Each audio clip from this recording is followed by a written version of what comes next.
একদমই শুরু থেকে কিভাবে একটা হ্যান্ড পেইন্টের বিজনেস স্টার্ট করবেন সেটার A to Z থাকতেছে আজকের ক্লাসে।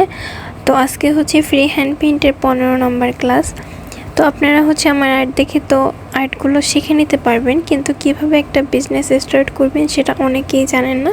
তো এই জন্য হচ্ছে আজকের ভিডিওটা আপনারা একটু সম্পূর্ণ দেখবেন, আশা করি আপনাদের অনেক হেল্পফুল হবে। তো প্রথমেই বলতেছি যে আপনাদের বিজনেসটা যখন স্টার্ট করবেন তখন হচ্ছে অবশ্যই আপনাদের ফেসবুক আইডির পাশাপাশি আপনাদের হচ্ছে একটা ফেসবুক পেজ থাকতে হবে, যেটা হবে আপনার প্রোডাক্টগুলো অনলাইনে সেল করার একটা বিশ্বস্ত মাধ্যম বলতে পারেন।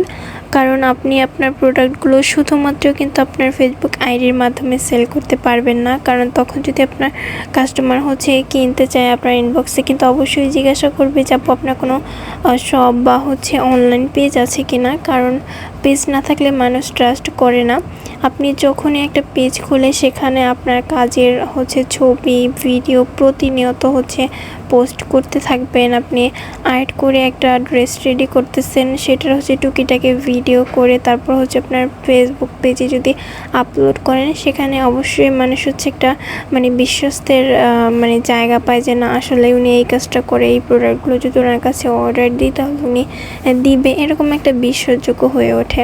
তো সর্বপ্রথম হচ্ছে পেজ ওপেন করতে হবে। এখন অনেকেই বলতে পারেন যে আপু আমি তো পেজ ওপেন করতে পারি না, কিভাবে করে? তো আপনারা হচ্ছে ইউটিউবে এটা লিখে সার্চ করবেন, দেখবেন অনেক ভিডিও পেয়ে যাবেন কিভাবে একটা পেজ ক্রিয়েট করতে হয়। সেখান থেকে দেখে দেখে পেজটা খুলে নেবেন, বা আপনার পরিচিত কেউ থাকলে তাদের দিয়ে খুলিয়ে নেবেন।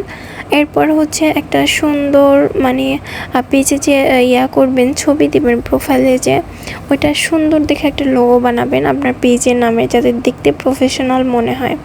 হ্যাঁ, পেজটাকে একটু যদি গোছালোভাবে ক্রিয়েট করতে পারেন, প্রথম দিক থেকে একদম গোছালো সব কিছু, তাহলে দেখতে কিন্তু বেশ প্রফেশনাল মনে হবে। তো এরপর পেজটা ঠিকঠাক করার পর হচ্ছে আপনার কাজের পালা। সেক্ষেত্রে দেখা যায় যে আপনি প্রথমে নিজের জন্য কিছু ডিজাইন করলেন, শাড়ি করলেন, 3 পিস করলেন, আপনার ছেলে সদস্যদের জন্য পাঞ্জাবি করলেন। হ্যাঁ, এভাবে করে করে হচ্ছে আপনাদের ফেসবুক পেজে প্রতিনিয়ত হচ্ছে ছবি বলেন ভিডিও বলেন, হ্যাঁ, এগুলো আপলোড করবেন।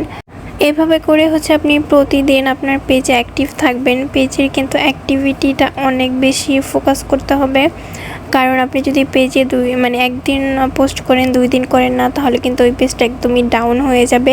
আর একবার পেজের রিচ ডাউন হলে কিন্তু ওঠাতে অনেক অনেক কষ্ট হয়। তো সেক্ষেত্রে এগুলো খেয়াল রেখে এগুলো মেনটেন করে তারপর হচ্ছে পেজটাকে চালাবেন। এগুলোর পাশাপাশি হচ্ছে আপনি যে নিজের জন্য কাজগুলো করেছেন সেই পোশাকগুলো আপনার আত্মীয় স্বজন পাড়া প্রতিবেশী তাদের কাছে দেখাবেন যে আপনি এই ডিজাইনগুলো করতে পারেন বা এগুলো মেক করতে পারেন। হ্যাঁ, সেখান থেকে যদি চয়েস হয় বা তারা যদি অর্ডার করে, তাহলে দেখা যায় যে অনলাইনের পাশাপাশি আপনি অফলাইনেও সেল করতে পারতেছেন। এবার বলে যে পেজটা কীভাবে গ্রো করবেন। দেখেন যে একটা বিজনেস স্টার্ট করে শুরুতেই কিন্তু আপনার পেজটা একদম গ্রো হয়ে যাবে না, একদম হুড় করে কিন্তু ফলোয়ারগুলো বাড়বে না। হ্যাঁ, আপনার একটা পেজের পিছনে অনেকটা সময় দিতে হবে, পরিশ্রম করতে হবে, প্রতিনিয়ত পোস্ট করতে হবে, প্রতিনিয়ত কাজ করতে হবে। এরপর দেখা যায় যে 1টা 2টা করে 4-5টা করে করে ফলোয়ার বাড়তেছে। এইভাবে করে কিন্তু আস্তে আস্তে করে আপনার হচ্ছে অর্গানিক উপায়ে পেজটা গ্রো করবে। হ্যাঁ, এমনিতে পেজ গ্রো করার জন্য কিন্তু 2টা হচ্ছে দিক থাকে, একটা হচ্ছে অর্গানিক উপায়ে করতে পারেন, আমি এতক্ষণ যেটা বললাম, আর একটা হচ্ছে যে আপনি চাইলে বুস্টিংয়ের মাধ্যমে করতে পারেন। তো সেক্ষেত্রে হচ্ছে টাকার ব্যাপার আছে, আপনাকে টাকা খরচ করতে হবে। তো ওই বিষয় হচ্ছে আমি আর একটা ক্লাসে দিব, এগুলো বলতে গেলে আসলে অনেক বড় হয়ে যাবে ভিডিওটা, এজন্য হচ্ছে আজকের ক্লাসে এতটুকুই বললাম। নেক্সট পার্টে হচ্ছে আরও অনেক কিছু ক্লিয়ার করব আপনাদের কাছে। আমার এই ফ্রি ক্লাসগুলো আপনাদের কাছে কেমন লাগে অবশ্যই আপনাদের ছোট্ট একটা কমেন্টের মাধ্যমে জানিয়ে যাবেন। সবাই আমার পেজের সাথেই থাকবেন, অনেক নিত্য নতুন কিছু শিখতে পারবেন। আজকের ক্লাসটা এই পর্যন্তই। সবাই ভালো থাকবেন, সুস্থ থাকবেন। আল্লাহ হাফেজ।